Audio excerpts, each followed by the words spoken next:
Hello, my name is Ibrahima Sheikh Diong. I am the Executive Director of the Fund for Responding to Loss and Damage, known as FRLD. 3 years ago, in Sharm el-Sheikh in Egypt at COP27, the international community decided to establish a fund entirely dedicated in building the capacity of the most vulnerable countries in responding to climate-induced losses and damage. Now, 3 years later, I am delighted as Executive Director to stand here and update you on the journey so far. Now, starting with our governance, our board is the ultimate decision-making body of this institution. 26 members working together hand in hand through consensus in making decisions and moving forward the mandate. On the pledges, at COP28 in Dubai, we had $766 million pledged to the fund. Today, we stand at $788 million with new contributors that came on board. Now, third, equally important, the hosts of this fund have been playing their part, starting with Philippines. As the host of our board, hosting 2 board meetings annually, has been very active in supporting the work of the board. The President of the Philippines has been also very active in advocating and championing the work of the fund, and we're extremely grateful for that. Now, the World Bank, as the host of our Secretariat, has been providing the support required to operationalize the Secretariat, grateful as well for that support they've been providing. Now, the Secretariat, which I have the distinguished honor of leading, has been growing. First, we have our first Executive Director. By October this year, we'll have recruited all the program managers forming the management team of the Secretariat, and we'll continue to recruit the rest of the operational team so we can deliver on behalf of the board. Now, all of that is extremely impressive, but looking ahead, what is the relevancy to the countries we're trying to support? And that is why, at our 5th board meeting in Barbados, the board decided to launch an early intervention initiative of 2 years, dubbed as the Barbados Implementation Modalities.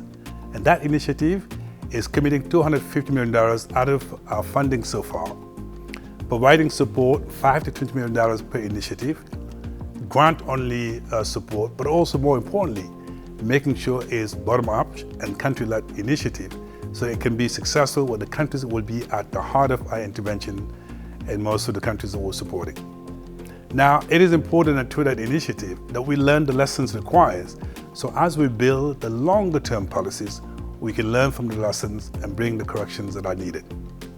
Now, looking ahead, we have a long list of strategic priorities that we're going to be focusing our energy on, starting in making sure that the board and the Secretariat will work together in defining the access modalities for the Barbados implementation modalities so funding can get to where it's needed.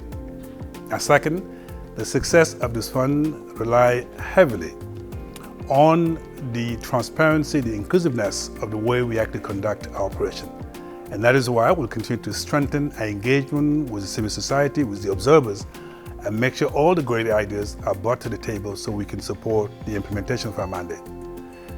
Last but not least, equally important, and that is the mobilization of the longer-term resources and the partnership. On the resource mobilization, our board has decided at our last board meeting, our 6th board meeting, to make sure we develop a longer-term resource mobilization strategy so we can mobilize the billions that we need in supporting the most vulnerable countries.